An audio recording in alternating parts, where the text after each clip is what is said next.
সবকিছু বলে দিয়েছেন। আপনি কি চান, কি নিতে চান, কোন পরামর্শ নিতে চান? মহান রব্বুল আলামিন বলেন, ফাআইনা তাযহাবুন ইন হুয়া ইল্লা যিকরুল লিল আলামিন লিমান শাআ মিনকুম আইয়াস্তাকিম ওয়া মা তাশাউনা ইল্লা আইয়াশা আল্লাহু রাব্বুল আলামিন। বান্দা তুমি কোথায় দৌড়াও, কোন দিকে দৌড়াও, কোন দিকে যাও শান্তির জন্য? না না, সব পন্থা ছেড়ে তুমি কোরআনটাকে ধরো। এই কোরআনটাকে তুমি ধরবে, এই জিকিরকে তুমি ধরবে। এই জিকিরে কোরআন তোমাকে আস্তে করে সুন্দর করে সঙ্গী করে নিয়ে তোমাকে জান্নাতের দরজায় পৌঁছায়া দেবে। জোরে বলে সুবহানাল্লাহ। আস-সাওমু ওয়াল কুরআন ইউশাফিআন লিল আবদি। একটা ইবাদত সিয়াম এবং একটা গ্রন্থ কোরআন, এই দুটো জিনিস বান্দাকে সুপারিশ করে জান্নাতের মধ্যে পৌঁছায় দেবে। এত বড় দামি একটা কিতাব হচ্ছে এই কিতাব। শুধুমাত্র নামাজের জন্য আল্লাহ পাক এই কিতাব নাযিল করেননি। শুধু নামাজ না, এর মধ্যে অনেক তথ্য আছে। যেরকম আমি কথা বলছি মাইকে, লোহা, ইউনিট আওয়াজ হচ্ছে লোহা। এই লোহা নামে আল্লাহ রাব্বুল আলামিন এটা সূরায় নাযিল করেছেন। আছে কি না বলেন? আচ্ছা, আল্লাহ রাব্বুল আলামিন বলেন, ওয়া আনজালনাল হাদীদ ফীহি বা'সুন শাদীদুন ওয়া মানাফিউ লিন-নাস। আমি লোহা নাযিল করেছি যার মধ্যে নানাবিধ উপকার রয়েছে বান্দার জন্য এবং যাতে রয়েছে প্রচন্ড শক্তি। আমার বন্ধুগণ, আল্লাহ পাক লোহা নাযিল করেছেন। দিনাজপুরে কিসের খনি আছে বলুন? বলেন কিসের খনি? সিলেটে কিসের খনি আছে বলুন? গ্যাস। বলুন কিসের? গ্যাস। সিলেটে আছে গ্যাসের খনি, দিনাজপুরে হলো কিসের? কয়লা। কোথায়? নিচে না উপরে? নিচে। নিচ থেকে ওঠে গ্যাস, নিচ থেকে ওঠে। কিন্তু আল্লাহ রাব্বুল আলামিন লোহাটা কোথায় রেখেছেন? লোহার কথা তিনি পরিচয় দিচ্ছেন, ওয়া আনজালনাল হাদীদ। আমি আল্লাহ লোহাটাকে নাজিল করেছি। নাজিল করা মানে কি? নিচ থেকে ওঠা না উপর থেকে পড়া? উপর থেকে অবতরণ হওয়া, উপর থেকে নাজিল হওয়া। আমার বন্ধুগণ, মিডল ইস্টে আল্লাহ রাব্বুল আলামিন লোহার খনি রেখে দিয়েছেন, স্বর্ণের খনি রেখে দিয়েছেন। আমার নবীজি যে রাত্রিতে মসজিদে হারাম থেকে মসজিদ আকসা পর্যন্ত ইসরা করেছিলেন মেরাজের রজনীতে, সুবহানাল্লাযী আসরা বিআবদিহি লাইলান মিনাল মাসজিদিল হারাম ইলাল মাসজিদিল আকসা الذي باركنا حوله لنريه من آياتنا জোরে বলুন আল্লাহু আকবার। আমার নবী যে এক রাতের নির্দিষ্ট ছোট্ট একটা সময়, মাত্র 29 সেকেন্ডের সময়ের ভিতরে তিনি মসজিদ হারাম থেকে মসজিদ আকসা পর্যন্ত ইসরা করেছিলেন, রাত্রি ভ্রমণ করেছিলেন। যে দিক দিয়ে তিনি সফর করেছেন, ইসরা করেছেন, ওইটুকু অংশ জুড়ে মহান রব্বুল আলামিন টোটাল করে দিয়েছেন বান্দার জন্য স্বর্ণের খনি। জোরে কোন সুবহানাল্লাহ। লিনুরিয়াহু মিন আয়াতিনা। টোটালটা স্বর্ণের খনি। এখন সবচেয়ে বেশি সোনা কোন অঞ্চলে বলেন? মিডল ইস্টে, আরবে। আরব কিসের দেশ? সোনার দেশ। সোনার খনি সেখানে আছে। তো সোনার খনি, কয়লার খনি, গ্যাসের খনি, সব খনিগুলো নিচে। আর আল্লাহ তাআলা লোহাটা কি করেছেন? নাজিল করেছেন। কথাটা বুঝবেন, মনোযোগ দিবেন। কোরআন ১৫০০ বছর আগে কিন্তু নাজিল হলো। সে কোরআন বলছে আমি লোহাটা কি করেছি? নাজিল করেছি। আল্লাহ কোরআনে তথ্য দিয়ে দিলেন, কোরআন জানিয়ে দিচ্ছে লোহাটা নাজিল করা হয়েছে। আমার বন্ধুগণ, এই পৃথিবীর কোথাও লোহা সৃষ্টি হয়নি। এই পৃথিবীর কেউ যদি লোহা তৈরি করতে চান, হয়তো আমরা বলতে পারি বিএসআরএম, কেএসআরএম, একেএস, এই সমস্ত রডের ফ্যাক্টরি বুঝি রডগুলো বানায়, লোহাগুলো বানায়, ভুল কথাটা প্রসেস করে। কিন্তু মূল লোহার মালিক তিনি, যিনি আমার কে? আসতে বলুন না, তিনি আমার কে? আল্লাহ তাআলা। আমার কথা কি বুঝতে পারছেন সবাই? কারো কোনো অসুবিধা নাই তো? দিনাজপুরের মানুষ তো খুব শান্ত প্রিয়, ঠান্ডা মানুষ। আমরা গোটা দেশে চলি তো, খুব বিনয়ী মানুষ আপনারা। আল্লাহ কবুল করুন, জোরে বলি আমিন। জি, সম্মানিত ভাইয়েরা, পৃথিবীতে যদি কেউ কোনো লোহা বানাতে চায় পারবে না। লোহা তৈরিতে যে তাপমাত্রা দরকার, আমাদের মাথার উপরে দিনের বেলা যে সূর্য আমরা দেখতে পাই, এই সূর্যের আভ্যন্তরীণ তাপমাত্রা হচ্ছে 15 মিলিয়ন ডিগ্রি সেলসিয়াস। কত? 15 মিলিয়ন ডিগ্রি সেলসিয়াস তাপমাত্রা। এই সেই কথা বলেন। আচ্ছা, যদি কেউ লোহা বানাতে চায়, লোহা বানানোর জন্য তাপমাত্রার প্রয়োজন হলো 5 billion degree Celsius. 5 billion degree Celsius তাপমাত্রার দরকার। তাহলে এখন বলেন, যে তাপমাত্রা সূর্যও নাই, সেই তাপমাত্রা কি দুনিয়াতে থাকতে পারে? তো লোহা উৎপাদন করার জন্য যে তাপমাত্রা দরকার, সেই তাপমাত্রাই তো দুনিয়াতে নাই। তাহলে লোহাটা আসলো কোন জায়গা থেকে? বিজ্ঞান গবেষণা করে বলল, মহাশূন্যের মাঝে কোন সুপারনোভার মহাবিস্ফোরণের মধ্য দিয়ে সেখান থেকে লোহাটা পৃথিবীর বুকে এসে জমা হয়েছে। যেরকম সুবহানাল্লাহ। বিজ্ঞান গবেষণা করে হালে এসে বলতেছে, আর কোরআন 1500 বছর আগে আল্লাহ তাআলা কোরআনে জানিয়ে দিচ্ছেন। সুবহানাল্লাহ বলা যাবে না? জোরে বলুন না ভাই, সুবহানাল্লাহ। তো কোরআন যদি শুধু ধর্মীয় কিতাব হতো, তাহলে লোহা নামে সূরা তো নাজিল করার দরকার ছিল না। আচ্ছা, জুওলজির কথা কোরআনে আছে না নেই? আছে। প্রাণীবিদ্যা, আল্লাহ পাক সূরা ফিল দিয়েছেন, হাতি। আছে না নাই? হাতির সূরা ফিল সবার জানা আছে না? খুব লম্বা সূরা মনে হয় নাকি? একটু পড়ি তো আমরা সবাই বলুন, ألم تر كيف فعل ربك بأصحاب الفيل ألم يجعل كيدهم في تضليل وأرسل عليهم طيرا أبابيل ترميهم بحجارة من سجيل فجعلهم كعصف مأكول جرب الله أكبر 3 লাইনে সূরা শেষ। ছোট্ট সূরা, বিশাল বড় প্রাণী। আবার ছোট্ট একটা প্রাণী পিঁপড়া, আর সূরা হলো বিশাল বড়। সূরা ফিল সবার মুখস্থ আছে, কিন্তু সূরা নামল কি সবার মুখস্থ আছে? ছোট্ট পিঁপড়া, সূরাটা কি বড়, আর বিশাল বড় প্রাণী হাতি, সূরাটা ছোট। আল্লাহু আকবার। এই হাতি নামক সূরার ভিতরে আল্লাহ পাক বিমান সৃষ্টির তথ্যের মধ্যে ঢুকায় দিয়েছেন। যেরকম সুবহানাল্লাহ। আল্লাহ তাআলা আজ থেকে 1500 বছর আগে আবাবিল নামক বিমান পাঠিয়ে দিয়েছিলেন। তয়রান আবাবিল, মাতার মানে হলো বিমান, যেখানে বিমানটা নামে এয়ারপোর্টকে মাতার বলা হয়। আমার বন্ধুগণ, তয়রান মানে হলো বিমান। সেই বিমানটার নাম বলেছেন ওয়া আরসালা আলাইহিম তয়রান আবাবিল।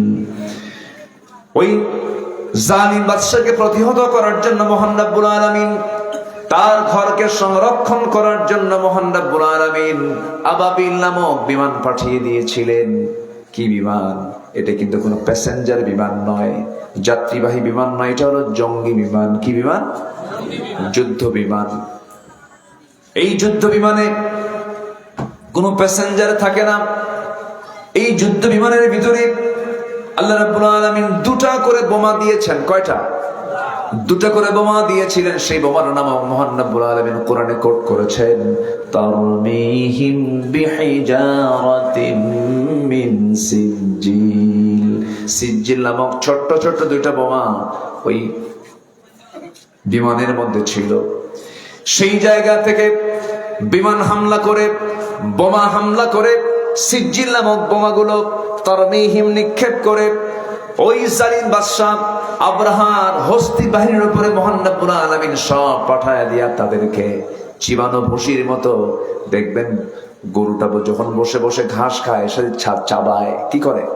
চাবায় চাবায় চাবায় ওই চিবানো ঘাসটা, চিবানো ভুসি যখন সে ফেলে দেয় যেমন হয়ে যায়, আল্লাহ রাব্বুল আলামিন ওই সমস্ত জালিম গোষ্ঠীকে চিবানো ভুসির নাই তাদেরকে শেষ করে দিয়েছেন। জোরে কোন আল্লাহু আকবার। সূরা ফিলের ভিতরে বিমানের কথা আছে না নাই? বোমার কথা আছে না নাই?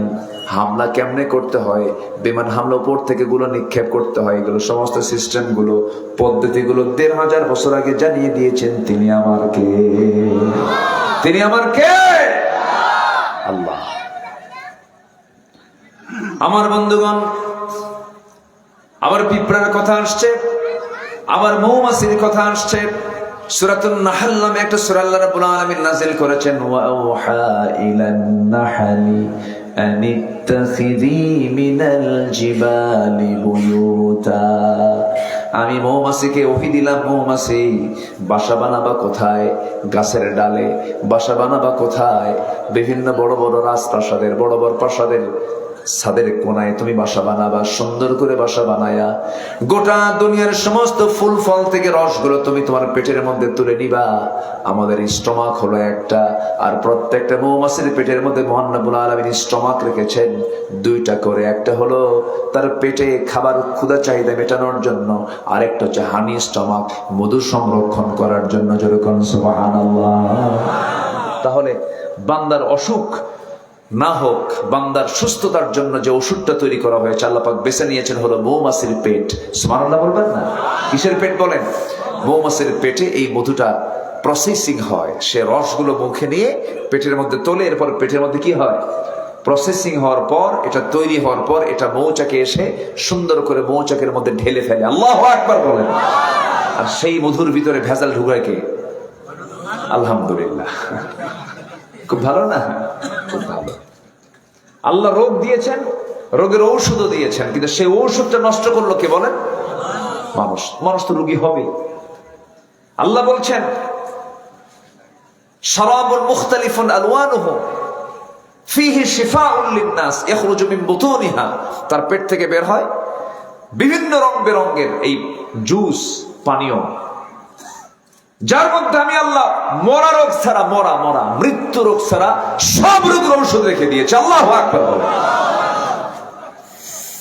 1 পাউন্ড মধু তৈরি করতে 450 মৌমাছিকে 20 লক্ষ ফুলে ভ্রমণ করতে হয়। 450 মৌমাছিকে 20 লক্ষ ফুলে ভ্রমণ করতে হয়, 14 লক্ষ কিলোমিটার তাকে জার্নি করতে হয়। কি কথা কি বুঝতেছেন আপনারা?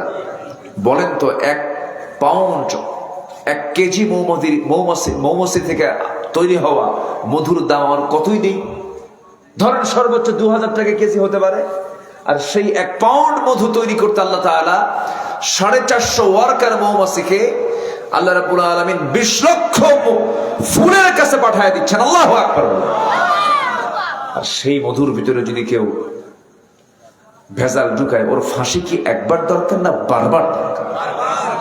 একবার দরকার না বারবার দরকার? এরকম সব নিয়ামত, সবই নিয়ামত। তো আম একটা নিয়ামত। দিনাজপুরের কি? আস্তে কর, মানে জানেন না আপনারা। দিনাজপুরের কি? লিচু। এক একটা লিচুর দাম 10 টাকা পিস। কম কথা? আমি নিজে কিনে খাইছি তো। 1000 টাকা সব আছেন এরকম বড় বড়, একদম এত সুন্দর। কি বেদেনা নাকি কি বলে? এবার সিজন আসলে পরে পাঠায় দিবেন আমার জন্য। বলে গেলাম কিন্তু। বেদেনা লিচু 1 পিসের দাম হলো 10 টাকা। 100 লিচু 1000 টাকা। ওর মধ্যে কি রস! এই রসটা পৃথিবীর কেউ কি করে দিয়েছে? কে দিয়েছেন বলেন? কে করে দিয়েছেন? লিচুর ফ্লেভার দিয়ে বানায়, বাচ্চারা খায়, অন্য সময় খায়, ফ্লেভারটা হয়, কিন্তু আসল ফ্লেভার কি হয়? এটা কে দিয়েছেন? আল্লাহ দিয়েছেন।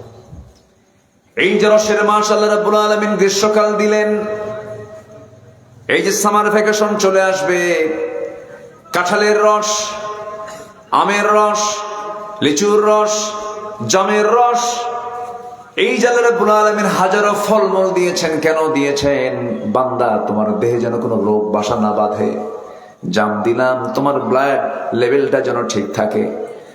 কাঁঠাল দিলাম এত পরিমাণ প্রোটিন, যেটাই হলুদ খাবার সেটাই মজবুত খাবার। কিন্তু এই সমস্ত খাবারের ভিতরে যারা জার ঢুকাবে, যারা ভেজাল করবে, তাদেরকে ফাঁসি হওয়া দরকার, একবার না বারবার। মারাত্মক গুনাহ, এটা মারাত্মক গুনাহ। খাদ্যে ভেজাল যে দেবে সে জনতার, মানুষের শত্রু, মানবতার শত্রু, আল্লাহর শত্রু। সে কত কি করে, খাবারের মধ্যে কি ঢুকায় দেয়। এই যে তরমুজ, নাকি তরমুজ, কি নিয়ামত আল্লাহ পাকের। লাল টকটকে তরমুজ, কি সুন্দর, যেটা পাকে ভালো। আবার কিছু তরমুজ আছে বেশি লাল হয় না, কিন্তু লাল হয় না দেখে মিষ্টি যে নাই তা না, মিষ্টি আছে, জাতটা ভিন্ন। করে কি, ওটাকে লাল করার জন্য সিরিজ ঢুকায় দেয়। আছে না, বলেন কত বড় অন্যায় এটা, কত বড় অন্যায়। সম্মানিত ভাইরা, যদি পৃথিবীতে কারো ওজন ঠিক থাকে, মাপ ঠিক থাকে, আদালত ঠিক থাকে, তার জন্য জান্নাত ঠিক থেকে যাবে। এটা মাথায় রাখবেন। আমরা কারো হক নষ্ট করব না। যার যে প্রাপ্য তা আমরা বুঝিয়ে দেব, আল্লাহ আমাকে জান্নাত বুঝায় দিবেন। আর এগুলো যারা ভঙ্গ করে তারা হলো মুনাফিক। তারা কি বলেন? মুনাফিক। মুনাফিক নিয়ে আমার আজকে আলোচনা। আমার দেশে তো মুনাফিক নাই, আমার দেশে মুনাফিক আছে। কেউ কি কয় ভাই আমি মুনাফিক? কেউ কয় এরকম কথা কয়? মুনাফিক বেটাও কয় তুই তো মুনাফিক, মানে ও নিজে মুনাফিক না। মুনাফিক কিন্তু কেউ নিজে বলে না যে আমি মুনাফিক, কিন্তু মুনাফিক কে বলেন? কে বলে দেন? আল্লাহ বলে দেন। কারা মুনাফিক? আল্লাহ পাক সুন্দর করে বিভিন্ন জায়গায় মুনাফিকদের চিত্রায়িত করেছেন। এক জায়গায় না, বহু জায়গায়, বহু জায়গায়। দেখেন সূরা বাকারার শুরুতে আল্লাহ রাব্বুল আলামিন মুনাফিকদের কিছু কথা তুলে ধরেছেন। আমরা যে ইবাদতগুলো করি, ইবাদতগুলো কি কবুল হওয়ার দরকার আছে না? বলেন তো, কবুল হওয়া দরকার। ইবাদতগুলো যেন কবুল হয়, সেই জাতীয় আমল আমাকে আপনাকে করতে হবে। ইবাদত কবুলে কিছু বাধা আছে, কিছু আমল করলে, যে আমলের ভিতরে থাকলে বান্দার কোনো দোয়া কবুল হবে না, ইবাদতও কবুল হবে না। 10টা অপকর্ম আছে। কয়টা অপকর্ম বলেন? 10টা। এর মধ্যে 1 নম্বর হলো মুনাফিকি। 1 নম্বর কি বলেন? মুনাফিকি। আমি কি বাকি 9টা বলছি? তাহলে বলেন আমার আলোচনায় কি সময় লাগবে না একটু? আমাকে সময় দিচ্ছেন তো সবাই? জোরে বলি ইনশাআল্লাহ। আমার দিলটা আজকে ভরে গেছে। বাচ্চাদের সিনার ভিতরে 30 পারা কোরআন। আল্লাহু আকবার বলেন। ওই বাচ্চাগুলো কই আছে? তো না, 30 পারা কোরআন মুখস্থ করতে চাইলে আপনি মুখস্থ করতে পারবেন না। আমার নবীজি যখন কোরআন নাজিল হতো, প্রথম দিকে খুব অস্থির হয়ে যেতেন।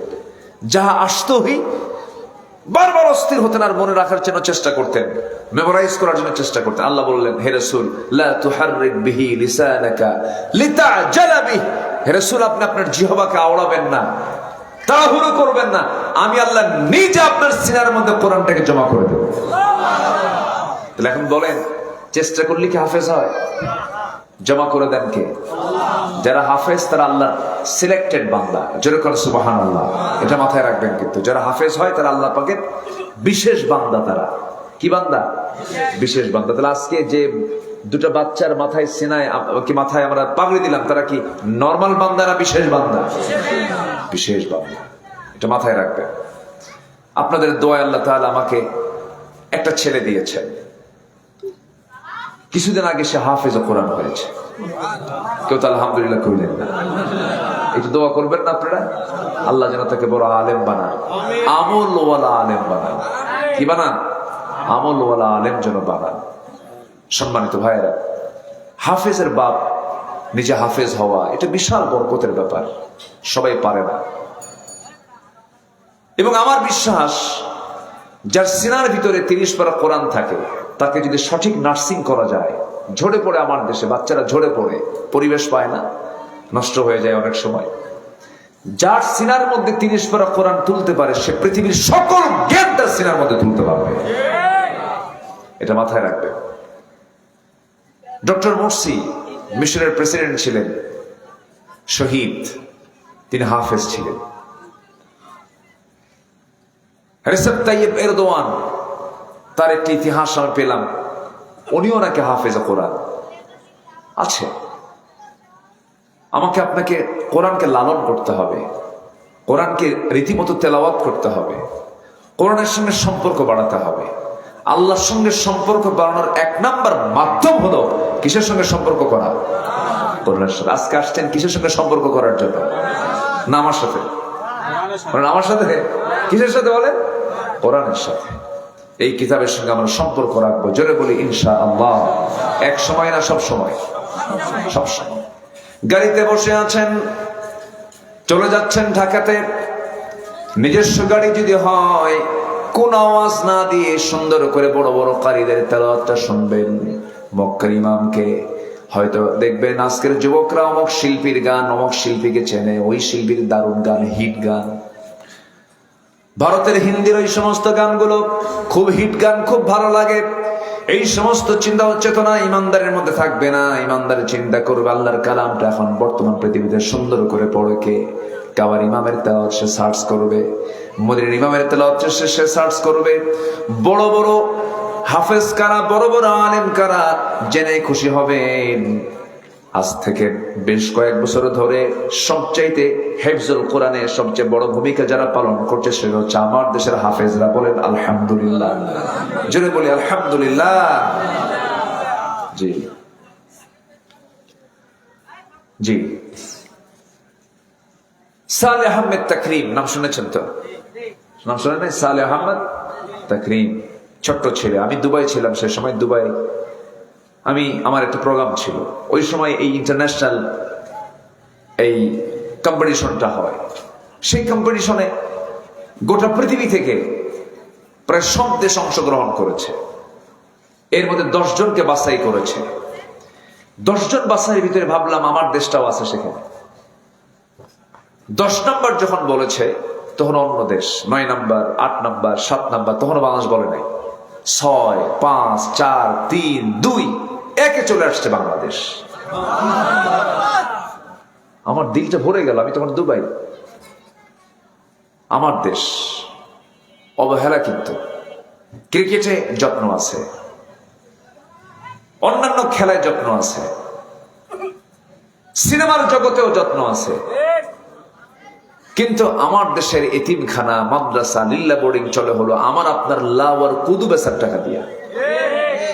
অথচ সেই কষ্ট করে পড়ে প্রত্যেক বছর নাজমুস সাকিব, জাকারিয়া, আদেল, তাকরিম প্রত্যেক বছর আন্তর্জাতিক থেকে ফার্স্ট পুরস্কার, সেকেন্ড পুরস্কার, থার্ড পুরস্কার বারবার নিয়ে আসতেছে। আলহামদুলিল্লাহ বলবেন না? কত বড় অর্জন এটা। আমরা ওই সমস্ত হাফেজদের তেলাওয়াত মাঝে মাঝে শুনবো। আপনি জানেন, গান, একটা গান বারবার শুনলে পরে ভাল লাগে না। পৃথিবীর অন্যান্য মিউজিকের কোন আওয়াজ হয়তো আপনার কাছে মজা লাগতেছে, সেই মজা হলো দাউদ আর সুলকানির মতো। চুলকানি যখন হয় খুব মজা লাগে, চুলকাতে মজা লাগে, কিন্তু চুলকানি যখন থামে তখন কি হয়? কি হয়? জ্বলে, আর মজা নাই। কিন্তু আল্লাহর কালামের তেলাওয়াতের যে মজা, এত মজা আপনি পাবেন। কোরআন তেলাওয়াতের মজা যদি কোনো বান্দা একবার পেয়ে যায়, সেই মজার সঙ্গে পৃথিবীর কোনো মজার তুলনায় চলে না, অমৃত স্বাদ পাওয়া যায়। এত সুন্দর কালামের তেলাওয়াত। আমার বন্ধুগণ, সুন্দর করে কোরআনটা আমরা তেলাওয়াত করব। মুনাফিকরা নামাজের মধ্যে মজা পায় না, মুনাফিকরা কোরআনের মধ্যে মজা পায় না, শুধুমাত্র তারা আনুষ্ঠানিকতা সম্পন্ন করে। কিন্তু যারা ইমানদার তারা নামাজের মধ্যে মজা পেয়ে যায়। নামাজের মধ্যে ইমাম যত সূরা লম্বা করে, ইমানদারের দিল তত তাজা হয়ে যায়। আমি গত 2 বছর আগে মদিনায় রমজান মাসে কিয়ামুল লাইল পড়ছিলাম। তারাবি শেষ হওয়ার পরে সেহরির একটু আগ দিয়ে কিয়ামুল লাইল শুরু হয়ে যায়। 2 রাকাত নামাজে দাঁড়ালাম নবীজির রওজার সেই মদিনা শরীফে, মদিনা মুনাওয়ারায় নামাজে দাঁড়ায় গেলাম। নামাজ আদায় করতেছিলাম, 2 রাকাত নফল নামাজ ইমাম সাহেব পড়ালেন। 2 রাকাত নামাজ শেষ করতে সময় লেগেছে মাত্র 39 থেকে 40 মিনিট। কেউ তো আলহামদুলিল্লাহ কইলেন না? আমার দেশে যদি কোনো ইমাম যদি 2 রাকাত নামাজ পড়তে নিয়ে যদি 40 মিনিট সময় লাগায়, বলবে হুজুর আপনার তো কাম নাই। কি ঠিক কিনা? আমার তো কাম আছে। কিন্তু ইমানদার যে নামাজের মধ্যে মজা পায়, তার নামাজ যত লম্বা হবে তার কাছে তত তৃপ্তিদায়ক মনে হবে, খুব মজা পাবে সে। এই জন্য নামাজ যত লম্বা হবে ইমানদারের মজা তত বেশি হয়ে যাবে। আমার নবীজি ফজর নামাজ এবং এশার নামাজকে লম্বা করতেন, আর বেশি লম্বা করতেন তাহাজ্জুদের নামাজটাকে। নফল নামাজে রাসূল যখন দাঁড়াতেন, এমন সময় চলে গেছে গোটা রাত ধরে মাত্র 2 রাকাত নামাজ শেষ করেছেন মুহাম্মদ সাল্লাল্লাহু আলাইহি ওয়াসাল্লাম। পা লেগে যেত, গুনাহ নাই। যে নবী তার জীবনে একটা গুনাহ করলেন না, তিনি যদি এত কান্নাকাটি করেন, আমার আপনার জীবনে মনে হয় কোনো গুনাহ নাই। গুনাহ আছে যার, চোখের পানি অবশ্যই ফেলতে হবে তার। আমরা কাঁদবো কয়েকজনের কাছে? আসতে বলে না, কাঁদবো কয়েকজনের কাছে? আল্লাহর কাছে আমরা কাঁদবো, একজনের কাছে আমরা কাঁদবো। পৃথিবীর যার কাছে আপনি কাঁদবেন, সে আপনি গভীরতা বলবে এত কান্দে কেন? পুরুষ মানুষ যদি মহিলার সামনে কান্দে, মহিলা বলবে এটা কেমন পুরুষ, পুরুষের চোখে পানি কেন? আবার যদি পুরুষের সামনে যদি মহিলা ফেলতে পারেন, যদি শুধুমাত্র সেই কান্না যদি আল্লাহকে সন্তুষ্ট করার জন্য হয়, আল্লাহকে রাজি করার জন্য হয়, জাহান্নাম থেকে বাঁচার জন্য হয়, ওয়াল্লাযীনা ইয়াবিতুনা লিরাব্বিহিম সুজদান ওয়া কিয়ামা, একমাত্র আল্লাহর জন্য যদি চোখের পানি ফেলে ফেলে সিজদা এবং রুকু যদি করা হয়, আল্লাহ বলেন বান্দারে 7টা সমুদ্রের পানি দিয়া জাহান্নাম না নিভলে তোর এক ফোঁটা চোখের পানি দিয়ে আমি আল্লাহ রাব্বুল আলামিন 7টা জাহান্নাম নিভা দিয়ে তোর আমি জান্নাতের মেহমান বানায় নেব। আমরা কাঁদবো কার কাছে? ইমানদারের চোখে পানি থাকবে, মুনাফিকের চোখে পানি থাকবে না। মুনাফিক কাঁদবে না, মুনাফিক নামাজের মধ্যে দাঁড়াবে, অভিনয় করে দাঁড়াবে, আমারে দেখুক মানুষ। আছে না নাই? বলেন তো আছে না নাই? আচ্ছা, আমি কি আলোচনা শেষ করে দেব? তো নড়েন কেন, চড়েন? অপকর্ম হচ্ছে মুনাফিকি। কি বলেন তো? মুনাফিকি। মুনাফিকির 1 নম্বর পরিচয় হলো কথা আর কাজ একরকম না 2 রকম? একরকম না 2 রকম? আমার দেশের যারা নেতৃত্ব দিয়েছে বিগত 54 বছর, ওদের কথা আর কাজকে একরকম না ভিন্ন রকম? সবচেয়ে বড় মুনাফিক কারা ছিল বলেন? ওরা। সোজা কথা, কোনো ভোগিসুকি নাই। আসবেন, কমিটি বলে হুজুর কত হাজারবার থানায় গেছি, জুতার তলা ক্ষয় হয়েছে, কোনো মতো অনুমতি পাইছে হুজুর। হুজুর কথা কবেন খুব মাপঝোক কইরা থানায় মুসলেখা দিয়ে আসছি। কথা কি বুঝতেছেন আপনারা? এগুলো কেন হবে? কেন এগুলো করা হয়েছিল? মাহফিলের মঞ্চে বসলে পরে কথা বলতে দিত না, নেতা দিয়া মানে মঞ্চ ভরা, ডানে বামে কিরামুন কাতিবিন বসা, আর কিছু থানার দালাল মোবাইল নিয়ে থানায় খালি ঘন ঘন ফোন করে। এই সমস্ত দালাল গুলো সব দিল্লি গিয়ে বসে আছে। ওরা ভাবছিল এটা আমার মামুর বাড়ির পৈতৃক সম্পত্তি, এত সস্তা না। মেজাজ কি, অহংকার কি, দেশ স্বাধীন করেছে, আমার বাপ স্বাধীন করছে। কইছেন এগুলো? কইছে না? ভাব দেখে মনে হয় ওর বাপেরই দেশ সব। আমরা সব ভাড়াটি, আমরা সব। রাগ করতেছেন নাকি আপনারা? আমার সন্তানরা বলতেছে যে কোঠার কতদিন চালাবেন? কোঠা মেধার যাচাই করেন, কোঠা বাদ দেন, মেধার মূল্যায়ন করেন। কি কথার যুক্তি আছে না নয়? জবাবে দায়িত্ব, একটা দায়িত্বের পক্ষ থেকে, 1 নম্বর দায়িত্বের পক্ষ থেকে বলে রাজাকার নাতিপুতিরা চাকরি পাবে। এগুলো কি বিনয়ের কথা না অহংকারের কথা? বিনয় না অহংকার। অহংকারকে চূর্ণ করে দেন তিনি আমার কে? আল্লাহ পারেন কিনা বলেন? আল্লাহ পারেন কিনা? পারেন। জেগেছিলাম 71, আমার বাপ দাদারা 71-এ জেগেছিল, আমরা পারি নাই। আমার সন্তানরা 24-এ জেগেছিল, রক্ত ঝরিয়েছে, আর একটাবার রক্ত ঝরাতে হবে, আর একবার জাগতে হবে। এই জমিন যার, আইন চলতে হবে তার। রাজি আছেন কারা কারা? হাত উঁচু করে দেখান মুসলমান।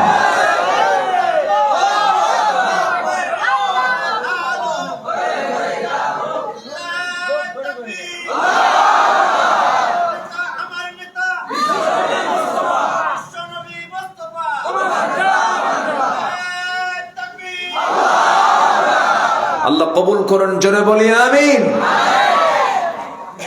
আমাদের নেতার কি অভাব আছে নাকি? আমাদের নেতা কয়জন বলেন, কয়জন? কিন্তু বিগত 16 বছর কর্মী ছিল বেশি, ছিল না নেতা বেশি ছিল? সব নেতা। রাস্তার মোড়ে মোড়ে বিশাল সাইনবোর্ড, ব্যানার, পেনা। কি আমি কি ভুল বলতেছি? ঈদুল ফিতরের শুভেচ্ছা যা আছে সব দিয়া যা, ঠিক কিনা? এগুলোই চালিয়ে ছড়া। যা কামাই করছিল ভালো কথা, দেশেই রাখো। চুরি করছো দেশেই রাখো। সব পাচার করে সব নিয়ে চলে গেছে। ওরা জানে যে আমরা থাকতে পারবো না, জানে তো। দেশে কোনো আত্মীয় নাই তো, আত্মীয় স্বজন সব আমেরিকা একটা, ইউরোপ একটা, এই দেশে কেউ নাই। মুসলমান আত্মীয়তাও তারা ভালো মনে করে নাই। কত মুসলমান পরিবার পড়ে আছে, সেগুলো নাই। স্বামী মুসলমান, বউ যদি খ্রিস্টান হয়, বাচ্চা কি হবে? একজন কইছে ক্রস, একজন কি কইছে ক্রস। আসলে এরকম জাত, এরকম হয় না, এরকম হয় না আমার দেশে। ক্রস ইসলামের দৃষ্টিতে আল্লাহ পাক কোরআনে বলছেন, ওয়ালা তানকিহুল মুশরিকাত হাত্তা ইউমিননা, যতক্ষণ ঈমান না এনেছে ততক্ষণ তোমার বিয়ে করা যাবে না। বিয়ের পূর্ব শর্ত হলো উভয়কে কি হতে হবে? মুসলমান হতে হবে। মুসলমান ছাড়া বিয়ে হবে? তাহলে ও হিন্দু, তুমি মুসলমান। এই ঠাকুরগাঁ এক এমপি সংসদে দাঁড়িয়ে, আমার দেশের সংসদে দাঁড়িয়ে, 90% অধ্যুষিত বাংলাদেশের সংসদে দাঁড়িয়ে বুক উঁচু করে বলে, মাননীয় স্পিকার, আমার ছেলে বিয়ে করছে কলকাতার গাঙ্গুলি পরিবারে। আমার বৌমা খুব ভদ্র, খুব ভালো। যখন ঢাকায় থাকে তখন সে 5 ওয়াক্ত নামাজ পড়ে, যখন সে কলকাতা যায় তখন সে পূজা করে। এটাই তো অধিকার, মাননীয় স্পিকার। প্রায় 32টা ভাঙা দরকার, ঠিক কিনা? আমরা পূজাকে অসম্মান করি না। হিন্দু ভাইদের পূজা তারা করবে, আর করুক, কোনো গালিও দেব না। লা তাসুব্বুল আসনাম, কোন মূর্তিকে গালি দিতে মানা করেছেন মুহাম্মদ সাল্লাল্লাহু। তাদের ধর্ম তারা পালন করবে, কোনো সমস্যা নাই। কিন্তু আমি কেন প্রশংসা করব? মা দুর্গা গজে চড়েছেন, ফসলের উন্নতি হয়েছে।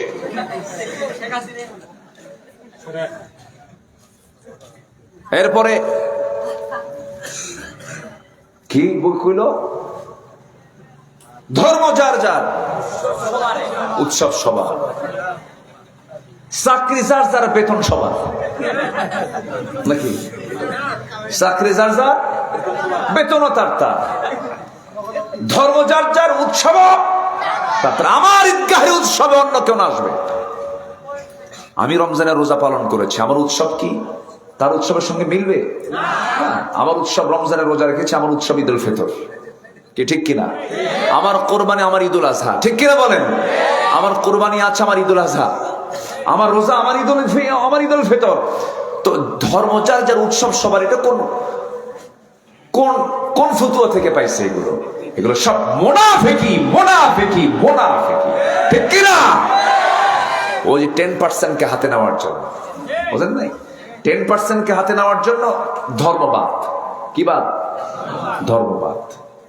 10% যারা অন্য ধর্মের ভাইরা আছেন তাদেরকে আমরা ভালোবাসি, আমরা তাদেরকে ঘৃণা করি না, আমরা সম্মান করি। তারা তাদের ধর্ম পালন করবে, তাদের ধর্ম নিয়ে আমাদের কোনো নেগেটিভ মন্তব্য নাই এবং পজিটিভ কোনো কথাও নাই। তারা কি করতেছে করুক, আমরা বাধা দেব না। কিন্তু এত তো তেল মারা ভালো না যে তেল মারতে কি ইমান চলে যায়, এমন কথা বলার দরকার ইমানদারের। এগুলো হচ্ছে মুনাফিকি। এগুলো কি বলেন? মুনাফিকি। তাহলে ইবাদত কবুল হবে না 10টা কারণে। এর মধ্যে 1 নাম্বার কি করলে বলেন? মুনাফিকি করলে। 1 ঘন্টায় কেবল 1 পয়েন্ট হয়েছে, আরো 9টা পয়েন্ট 9 ঘন্টা লাগবে। লাগো, চলো হুজুর মরুক। খুব সুন্দর, আপনারা বলি আলহামদুলিল্লাহ। জি, থানাটার নাম বুঝতে হবে না? বিরল। বিরল কি অ্যাভেলেবল? বিরল, এক বিরল দৃষ্টান্ত। ঠিক আছে না? বিরল কি বেশি হয় না খুব কম?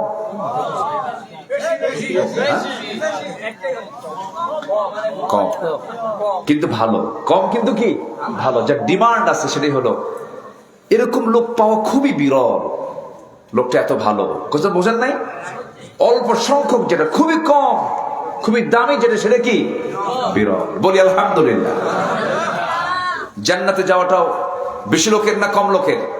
কম লোকের, আলহামদুলিল্লাহ। তাহলে মুনাফিকি করব আমরা? কথা আর কাজ 2 রকম না 1 রকম হতে হবে? 1 রকম। আল্লাহ রাব্বুল আলামিন মুনাফিকদের ব্যাপারে নিজেই সূরা মুনাফিকুন নাযিল করেছেন। দেখেন, চিন্তা করেন, মুনাফিকুন নাযিল করে বললেন ইন্নাল মুনাফিকিনা লাকাযিবুন। মুনাফিকরা চরম মিথ্যাবাদী হয়। আমার দেশের সবচেয়ে বড় মিথ্যাবাদীদের পরিচয় দিয়েছে তারাই, যারা নেতৃত্বের আসনে বসেছিল।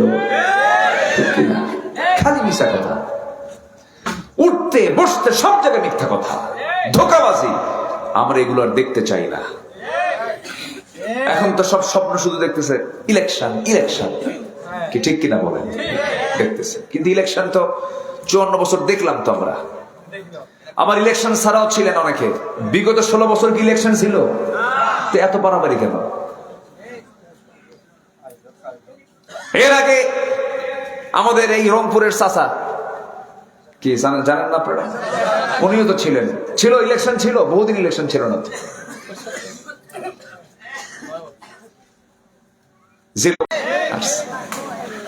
বেচারাটা ভালোই কথা বলে, কিন্তু আমরা এটাও বলবো এদেশের মানুষ কিন্তু সব সহ্য করবে। ইসলামের বিরুদ্ধে একটা কথা যদি কেউ বলে ছাড় দেবে না, ঠিক কিনা?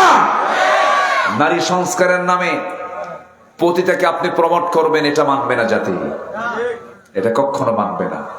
আমার নারীর সম্মান পতিতা নয়, আমার নারীর সম্মান হচ্ছে মা। আল্লাহু আকবার বলেন। আপনি পতিতার এবং প্রস্টিটিউশন নিয়ে আপনি একটু গবেষণা করে দেখেন। এই দেশে 1 লক্ষ পতিতা আছে, ধরেন 1 লক্ষ, সংখ্যা এরকমই আসছে, 1 লক্ষ পতিতা আছে। এটাকে শ্রমিকের দাম দিতে হবে, এটা বলা হচ্ছে, বলতেছে এটাকে শ্রমিকের দাম দিতে হবে। তাদের কি আর কোনো পেশা থাকার কথা ছিল না?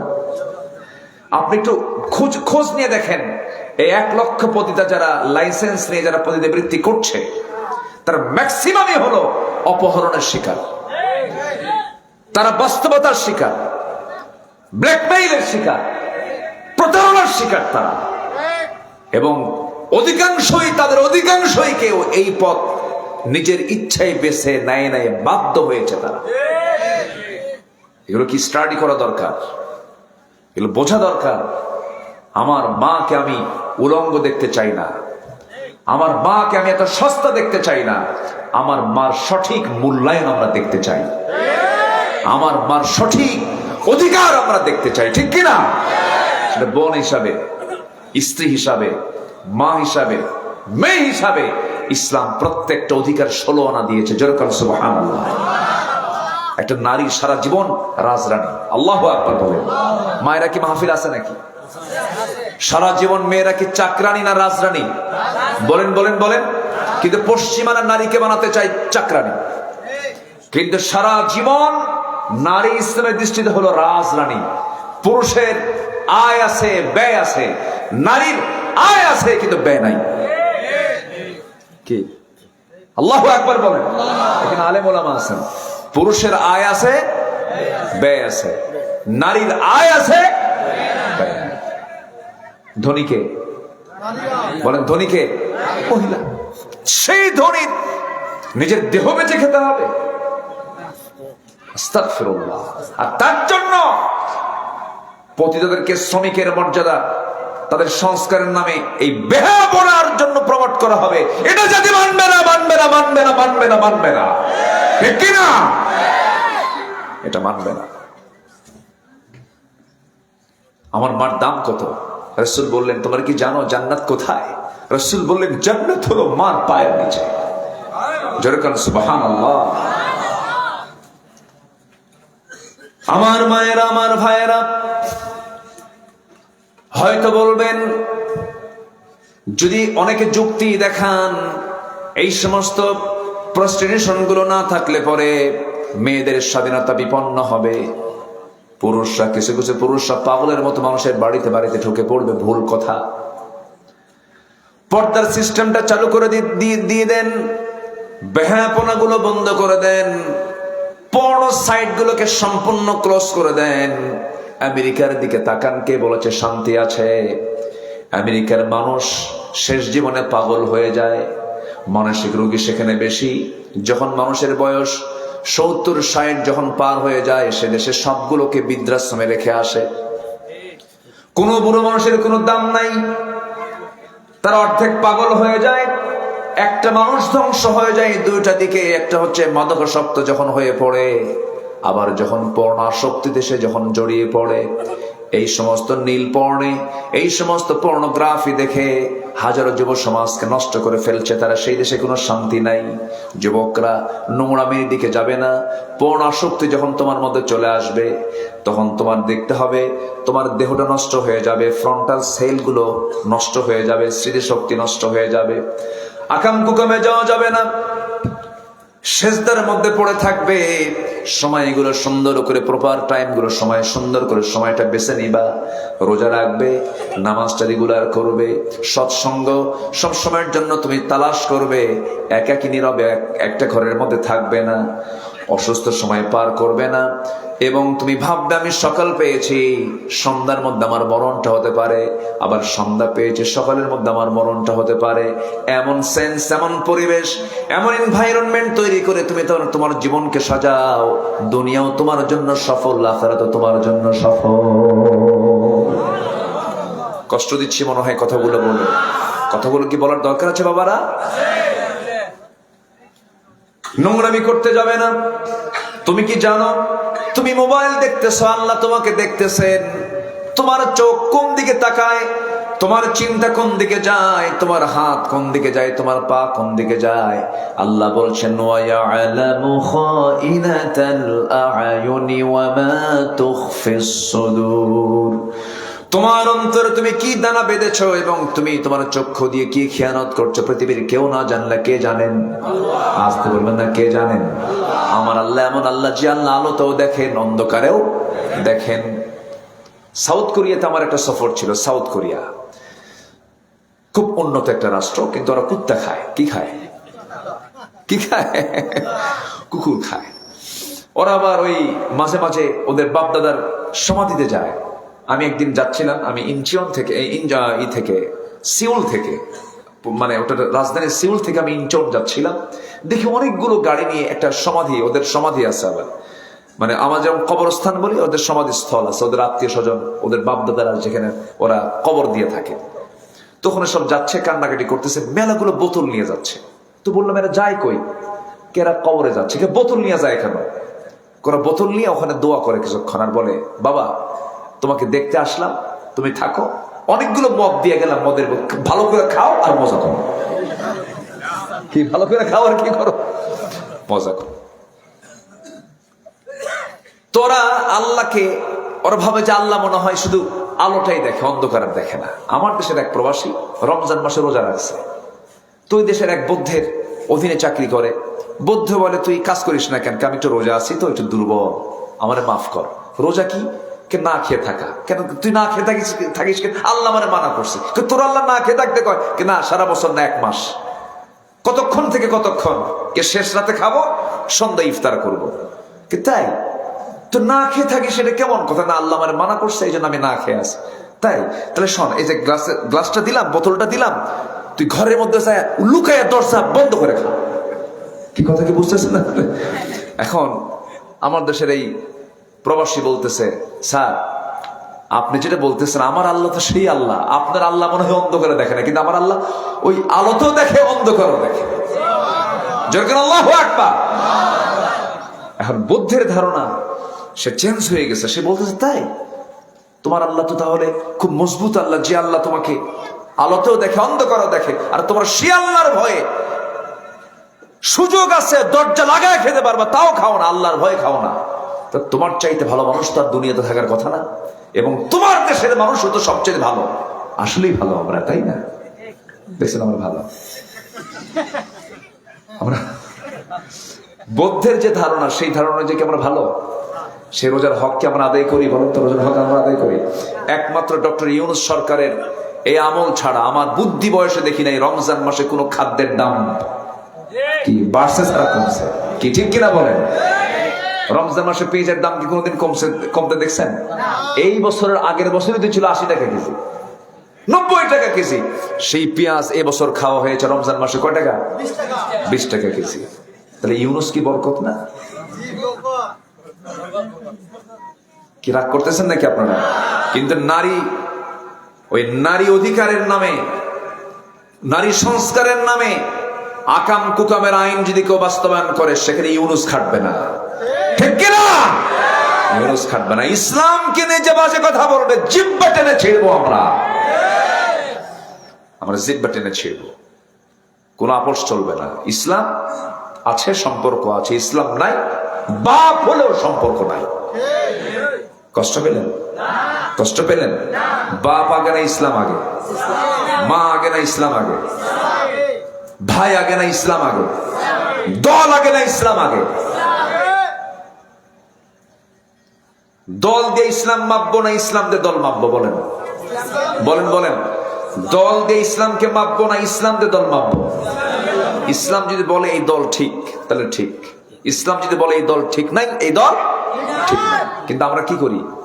ইসলামের অধীনে দল না দলের অধীনে ইসলাম? বলেন আমরা কোনটা চাই? বলেন ইসলামের অধীনে দল থাকবে না দলের অধীনে ইসলাম থাকবে? এখন কি আছে? দলের অধীনে। ইসলামটা একটা ইসলামিক সাইট। কি কি সাইট গ্রন্থ? নরমাল সাইট আর ইসলামিক সাইট না, সব ইসলামিক সাইট হতে হবে। ঠিক কিনা বলেন? সব জায়গায় ইসলাম থাকতে হবে। একই ব্যক্তি, ডাবল স্ট্যান্ডার্ড। রমজান আসলে পরে আমার দেশের কিছু শিল্পপতি আছে, বুঝলেন, ঢাকার, এরা করে কি ভিআইপি কিছু আলেমকে আবার ঠিক করে, হুজুর চলেন একটু মক্কায় ওমরা করে আসি। ডজন খানেক শিল্পপতি এক জায়গায় হয়, ডজন খানেক আলেমও নেয়, নিয়ে চলে যায়। আমাদের দেশের কিছু আলেমও আছে, এরা মদের ফ্যাক্টরি উদ্বোধন করে, দোয়া করে দেয়, বুঝলেন, হুজুর একটু দোয়া করেন তো, আল্লাহ মদের ফ্যাক্টরিতে বরকত দিয়ে দাও, আছে এরকম নিয়ে চলে যায়। সারা বছর নামাজ পড়ে না, রমজান মাস চলে গেছে মক্কায়, 1 ওয়াক্ত নামাজ পড়া মানে 1 লক্ষ রাকাতের সওয়াব পাওয়া, 1 লক্ষ গুণ সব বেশি পাওয়া। ওরা অঙ্ক নিয়ে বসে, সারা বছর তো নামাজ পড়ি নাই, তাহলে এখানে 1 ওয়াক্ত মানে 1 লক্ষ গুণ। কি কথা বুঝতেছেন? এরকম যোগ বিয়োগ করে দেখে যে 1 মাসে 11 মাস হয়ে যাচ্ছে। 1 মাসে কি হয়ে যাচ্ছে? 11 মাস হয়ে যাচ্ছে। 27তম রমজানের দিন, যেদিন কি কদরের রাত্রিতে হুজুরকে ডাক দিয়ে বলে, হুজুর জমজম টাওয়ারে ভাড়া নিছি, সবচেয়ে বেশি খরচ করে আসছি, আজকের এই কদরের রাত্রে আপনি এমন দোয়া দিবেন, এক দোয়ায় যেন দোয়া কবুল হতে বাধ্য, দোয়া যেন কবুল হবে, এবং এই দোয়ার ঠেলায় যেন জান্নাত পার হয়ে জাহান্নামে যায়। কি কথা কি বুঝতেছেন? একদম কান্নাকাটি কইরা, একদম মক্কা ধুইয়া থুইয়া চলে আসছে দেশে। ঈদের দিন সন্ধ্যার দিকে 3 বোতল মদ খাইয়া 3 দিন শীত হয়ে পড়ে আছে। তাহলে এটার নাম কি ইসলাম? আসতে বলে, এটার নাম কি ইসলাম? একই মহিলা ওমরায় গেলে পরে মাথায় পট্টি বাঁধে, গোটা দেহ কাপড় দিয়ে ঢাকা। ওই মহিলায় যখন আবার ওমরা শেষ করে দেশে আসে, গায়ে কাপড় নেই। এক অভিনেত্রী ওমরায় গিয়ে বলতেছে, প্রিয় দেশবাসী, আমি ওমরায় করতে এসেছি, সবাই দোয়া করবেন আমি যেন ওমরার সকল কাজ সম্পন্ন করে দেশে ফিরে যেন সিনেমার বাকি কাজ সম্পূর্ণ করতে পারি। এটার নাম কি ইসলাম না মুনাফিকি? চলতেছে কয় নাম্বার? কারণ কয় নাম্বার? আরো আছে কয়টা? নুরু, ওয়াজ কি শেষ না শুরু?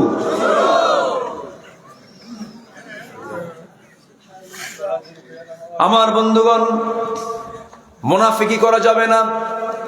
মুনাফিকের জন্য জাহান্নামটা বড় ভয়ঙ্কর জাহান্নাম। আল্লাহ পাক তাদেরকে জাহান্নামের তলদেশে দিয়ে দিবেন। ইন্নাল মুনাফিকিন ফিদ দারকিল আসফালি মিনান নারি ওয়া লা তাজিদ লাহুম নাসীরা। মুনাফিক আমার নবীর পিছনে নামাজ পড়েছে, আমার একটা মুনাফিকের নাম এখন মনে হয়ে গেল। আমার নবীর পিছনে ইক্তেদা করেছে, চোখের পানি ফেলে ফেলে কেঁদেছে, সুন্দর পোশাক পরেছে, রাসূলের সঙ্গে সুন্দর সম্পর্ক ছিল, কিন্তু সে ছিল মুনাফিক। সে ইহুদিদের সঙ্গে প্যাঁচ লাগাতো। এই যে ইসরায়েলের ইহুদিরা আছে না, এই ইহুদি কিন্তু মদিনায় ছিল। মদিনার চতুর্পাশে ইহুদিদের বনু নাজির, বনু কুরাইজা সবাই ছিল। এদের সঙ্গে মুনাফিকরা প্যাঁচ লাগায় লাগায় দিয়া বদর যুদ্ধে উস্কায় দিয়েছে, উহুদ যুদ্ধে উস্কায় দিয়েছে। এই মুনাফিকরা যুদ্ধ লাগায় দিয়েছে। আব্দুল্লাহ বিন উবাই এই মুনাফিকদের সর্দার, তার ছেলে ছিল একজন ভালো সাহাবী, খুব ভালো সাহাবী তিনি ছিলেন। মুনাফিক মারা গেল। এবার সাহাবী, তার ছেলে ভালো সাহাবী ছিলেন, নবীর কাছে এসে বলছেন, হুজুর আমার বাপটা মুনাফিক, আমি জানি আমার বাপ মারা গেছে, কিন্তু আমার বাপ তো হয়, আপনি তাকে মাফ করে দিয়েন। রাসূল বলছেন, আমার সাহাবী তুমি কি বলতে চাও বলো। হুজুর আমার বাপ তো মারা গেল, সে তো মুনাফিক ছিল, কিন্তু আমি বরকতান আমি আপনার কাছে একটা জিনিস চাই। কি? আপনি আমার বাবার জন্য কাপড়ের জন্য আপনার একটা জুব্বা আমি চাই, জুব্বাটা দিবেন নাকি? আমার নামাজের ভিতরে দয়া মায়া কম ছিল না বেশি ছিল? বেশি ছিল। জুব্বা একটা বের করে দিছে, জুব্বা নিয়ে চলে গেছে। গোসল করায়া দিয়া ছেলেটা সাহাবী, ভালো সাহাবী ছিলেন, বাবার প্রতি দরদ রেখে গোটা গায়ে আমার নবীজির জুব্বাটা পড়ায়া দিয়া জানাজার আয়োজন করার সময় এখন আস্তে করে নবীর সামনে এসে বলছে, হুজুর আমার বাপ তো হয়, কি করব, আপনি যদি পারতেন আমার বাবার জানাজা পড়ায় দিতেন। রাসূল বললেন, ঠিক আছে, তুমি আমার সাহাবী, তোমাকে মানা করি কেমনে, যাবো, যাও। রাসূল জানাজায় চলে গেলেন। জানাজায় গিয়ে রাসূল জানাজা পড়াবেন, পিছন থেকে সাইয়েদনা ওমর ফারুক রাদিয়াল্লাহু তাআলা আনহু। সবাই নাম শুনছেন তো নাকি? কোন খলিফা বলেন, কোন সাহাবী? কোন সাহাবী? ওমর। বলেন কোন সাহাবী? পিছন থেকে তিনি আমার নবীকে বারবার ডাকতেছেন, জুব্বাটা একটু টান দেন হুজুর, আপনি কার জানাজা পড়ান, সেটা সারা জীবন মুনাফিকি করছে। রাসূল বললেন, ওমর আমার কাছে বাধা দিও না, আমার সাহাবী, আমার অত্যন্ত কাছের সাহাবী, তার বাপ মরে গেছে, সে বারবার বলছে, আমি কেমন করে মানা করি। আমার নবীজি ওই মুনাফিকরা জানাজা শেষ করলেন। শেষ হতে দেরি, আয়াত নাযিল হতে দেরি হলো না। আমার নবীকে আল্লাহ রাব্বুল আলামিন বলছেন, ৭০ মাররাতান, হে রাসূল আপনি যদি মুনাফিকের জন্য ৭০ বারেরও গুনাহ মাফের জন্য দোয়া করেন, আমি সেই দোয়া কবুল করব না, কারণ সে মুনাফিক। আমার নবীজির জুব্বা দেওয়া হলো, আমার নবীজির জানাজায় শামিল হলেন। রাসূল নিজে জানাজা পড়ালেন, নিজের গায়ের জুব্বা বারকাতান দিলেন। এরপর নবীজি দোয়া করলেন। আল্লাহ পাক বলছেন, আপনি যদি মুনাফিকের জন্য ৭০ বারেরও দোয়া করেন, আমি আল্লাহ সেই দোয়া কবুল করব না।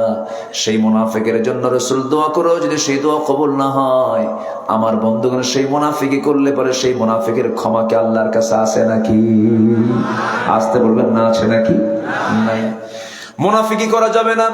মুনাফিকের আলামত হলো 4টা। আয়াতুল মুনাফিকি সালাস, হাদিস আসছে 3টা। নাম্বার 1 হলো যখন সে কথা বলে তখন সে মিথ্যা কথা বলে, অর্থাৎ ইমানদার মিথ্যা কথা বলবে না, মুনাফিক মিথ্যা কথা বলবে। নাম্বার 2, ওয়াদা করবে, ওয়াদা ভঙ্গ করবে, আমানতের খেয়ানত করবে। আর যখন সে পারবে না, কথা বলতে বলতে ইংলিশ মারবে। কি মারবে? ইংলিশ বুঝলেন তো? বাজে কথা বলবে, খারাপ কথা বলবে, মায়ের গোষ্ঠী বাপের গোষ্ঠী তুলবে, এরকম টাইপের কিছু লোক আছে না? কিছু হইনি খালি ইংলিশ মারে, আছে না? এরকম আছে না? আছে। এরা কি আল্লাহর ভাষায়? এরা কি বলেন? এরা কি আল্লাহর ভাষায়? এরা কি? মুনাফিক। এই 4টা কাজ, এই 4টা বৈশিষ্ট্য আছে যার, সেই হলো মুনাফিক। মুনাফিকের কাতারে যাওয়া যাবে না। আল্লাহ পাক মুনাফিকি থেকে আমাদেরকে বাঁচান, জোরে বলি আমিন। নাম্বার 2 হলো নামাজে অলসতা। যার মধ্যে কাজ করবে তার কোনো দোয়া কবুল হবে না। ফাওয়াইলুল লিল মুসাল্লিন আল্লাযীনা হুম আন সালাতিহিম সাহুন আল্লাযীনা হুম ইউরাউনা ওয়া ইয়ামনাউনাল মাউন। জোরে বলুন আল্লাহু আকবার। নাম্বার 3 হলো আল্লাহ এবং রাসূলের চরম অবাধ্যতা যারা করবে, সীমা লঙ্ঘন যারা করবে, তাদের কোনো দোয়া কবুল হবে না, ইবাদত কবুল হবে না। নামাজ পড়লাম আল্লাহর নিয়মে, কিন্তু আইনগুলো মানলাম দুনিয়ার তৈরি করা আইনের নিয়মে, তা হবে না। আমাকে কাল মার্কসের দিকে যাওয়া যাবে না, মাও সেদিনের দিকে যাওয়া যাবে না, লেনিনের দিকে যাওয়া যাবে না, আব্রাহাম লিঙ্কনের দিকে যাওয়া যাবে না। যার সত্য বলছি, ন্যাশনালিজমকে মানা যাবে না, ক্যাপিটালিজমকে মানা যাবে না, দুনিয়ার কোন আইনকে মানা যাবে না। আইন মানতে হবে কার? আসতে বলবেন না কার? আল্লাহ রাব্বুল আলামিন বলছেন, ওয়া মান ইয়াসিল্লাহা ওয়া রাসূলাহু ওয়া ইয়াতাআদ্দা হুদুদাহু ইউদখিলহু নারান খালিদান ফিহা ওয়া লাহু আযাবুম মুহিন। জোরে বলুন আল্লাহু আকবার। সূরাতুন নিসা আয়াত নাম্বার 14, যে ব্যক্তি আল্লাহ এবং রাসূলকে যারা অস্বীকার করবে, নাফরমানি করবে, তাদের জন্য যন্ত্রণাদায়ক শাস্তি তাদের জন্য রয়েছে, চিরস্থায়ী জাহান্নামে তারা প্রবিষ্ট হবে। নাম্বার 4 হলো আল্লাহর সঙ্গে যারা শিরিক করবে। কি করবে বলেন? শিরিক করবে। শনিবারে বাকি দেওয়া যাবে না, মঙ্গলবারে বাঁশ কাটা যাবে না, সকালবেলা বাকি দেওয়া যাবে না। এগুলো আছে নাকি? বিয়ের দিন যদি বৃষ্টি হয়, সারা জীবন ওর চোখের পানি ফুরাবে না। দেখছেন কি ফতুয়া দিল? এগুলো আছে না? এই সমস্ত চিন্তাগত শিরক, কথার শিরক, কাজের শিরক, এই সমস্ত শিরক থেকে আমাকে আপনাকে দূরে থাকতে হবে। সবচেয়ে বড় শিরক হলো আল্লাহর আইনকে না মেনে দুনিয়ার আইনকে যারা মানবে, তারাও মুশরিক। ঠিক কিনা বলেন? মুশরিক কিন্তু হওয়া যাবে না। আল্লাহ রাব্বুল আলামিন বলছেন, ওয়া মান ইউশরিক বিল্লাহি ফাকাদ হারামাল্লাহু আলাইহিল জান্নাহ।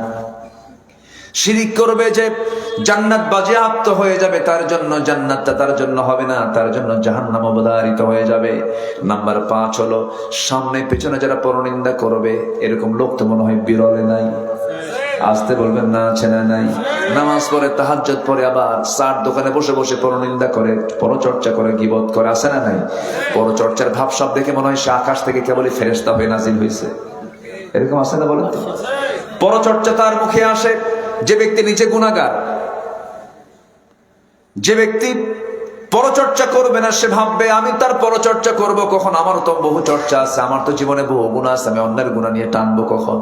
যে ব্যক্তি ভালো বান্দা, সে ব্যক্তি কখন অন্যের গুনাহ নিয়ে থাকে না, সে নিজের গুনাহ নিয়ে ব্যস্ত থাকে। আল্লাহ আমারে মাফ করো, ওর নিয়ে চিন্তা করব কখন? নিজেকে নিয়ে চিন্তা করতে হবে। কু আনফুসাকুম ওয়া আহলিকুম নারা। একটা সূরা আছে, যারা পারেন আমার সঙ্গে সুন্দর করে বলেন, ওয়াইলুল লিকুল্লি হুমাযাতিল লুমাযাতিনিল্লাযী জামাআ মালাহু ওয়া আদ্দাদা ইয়াহসাবু আন্না মালাহু আখলাদা কাল্লা লায়ুনবাযান্না ফিল হুতামাতি ওয়া মা আদরাকা মাল হুতামা। জোরে বলুন আল্লাহু আকবার।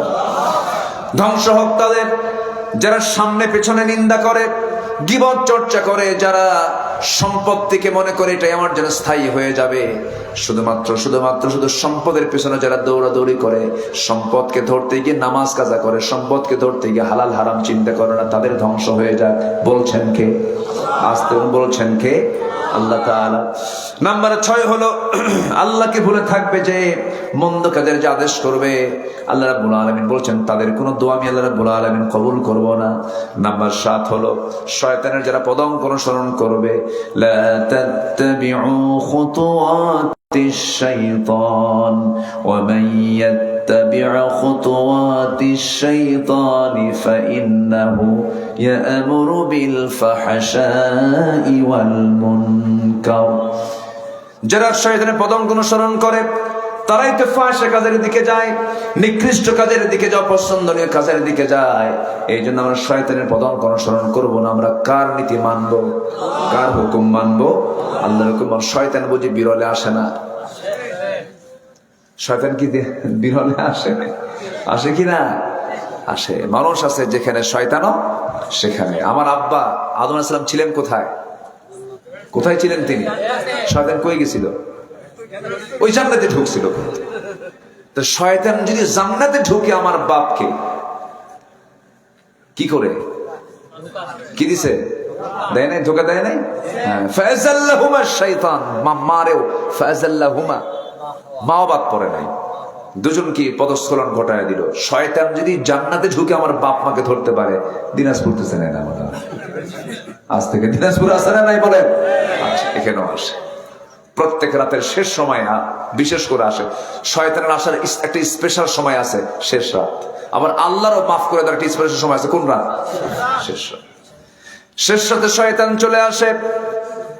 শয়তান এসে ওয়াসওয়াসা দিয়ে বলে, ঘুমা তুই, আলাইকা লাইলুন তাবিল, আলাইকা লাইলুন তাবিল, তোর রাতটা অনেক লম্বা, লম্বা, ঘুমিয়ে পড়, ঘুমাতে থাক, ঘুমাতে থাক। ওই সময় যদি কোনো বান্দা, সেই সময় শয়তান 3টা গিট মারে। কয়টা গিট মারে বলেন? কয়টা গিট মারে? গিট মারা পর্যন্ত এলাকায় কি বলে? গিরা বলে। গিরা, গিরা মারে। ভাষার তো কোনো শেষ নাই। কত যে ভাষা আল্লাহ দিয়েছেন। আল্লাহু আকবার বলেন, আল্লাহু আকবার। রংপুরের মানুষ মই দিয়ে শুরু করে আর বাহে দিয়ে শেষ করে, তাই না? হ্যাঁ, মই দিয়ে শুরু করে আর কি দিয়ে শেষ করে? বাহে। তাহলে রংপুর অঞ্চলের ভাষার গহনা হলো বাহে। কি বলেন? কি বাহে। রাজশাহীর ভাষার গহনা হলো গো। কি করছো গো? ভাত খেয়েছ? টান মানে কিনা বলেন? এটা গো, এটা হচ্ছে গো। তার রংপুরে হলো বাহে, আর রাজশাহীতে কি?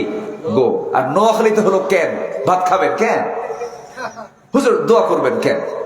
ওরা কেন বলে। লক্ষ্মীপুরে যে হুজুর দোয়া করবেন যে, ভাত খাবেন যে, কোথায় যাবেন যে, যে বলে। লক্ষ্মীপুরে যে, নোয়াখালীতে কেন, রাজশাহীতে গো, রংপুরে কি? বাহে। এগুলো হচ্ছে ভাষার গহনা। এগুলো ভাষার কি? গহনা। এটা বলে দেয় যে লোকটার বাড়ি হলো এই এলাকায়। এই শব্দ বললেই তখন স্পষ্ট হয়ে যায়। এগুলো হচ্ছে আঞ্চলিক পাসওয়ার্ড। এটা কি কি পাসওয়ার্ড বলে? আঞ্চলিক পাসওয়ার্ড। মোবাইলের পাসওয়ার্ড থাকে না? রংপুর অঞ্চলের পাসওয়ার্ড হলো বাহে, রাজশাহী হলো গো, নোয়াখালী হলো কে, লক্ষ্মীপুর হলো জে। আল্লাহু আকবার বলে।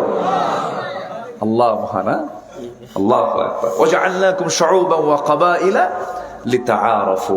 আল্লাহু আকবার বলে। তো কত কথা থেকে কত দিকে চলে যায়। তাহলে শয়তান কয়টা গিট মারে? 3টা গিট মারে। এই 3টা গিট যদি কেউ ছোটাতে চায়, তাহলে আগে ওই বান্দা যদি কষ্ট করে বিছানা থেকে উঠে যদি বলে, কি বলে? ঘুম থেকে ওঠার দোয়া কি বলেন? আলহামদুলিল্লাহিল্লাযী আহইয়ানা বা'দা মা আমাতানা ওয়া ইলাইহিন নুশুর। যখন বলে উঠবে, একটা গিট ছুটে যাবে, ওযু বানাবে। 2টা গিট ছুটে যাবে, বান্দা হেঁটে হেঁটে মসজিদে গিয়ে নামাজ শুরু করবে। 3 নাম্বার গিটও ছুটে যাবে। 24 ঘন্টা শয়তান সেই বান্দার কাছে আর ওয়াসওয়াসা করতে পারে না। জোরে বলেন সুবহানাল্লাহ। এই 3টা আমল করবেন কারা কারা? হাত তুলেন দেখি। জোরে বলি, ইয়া আল্লাহ। ফজর, যোহর, আসর, মাগরিব, এশা।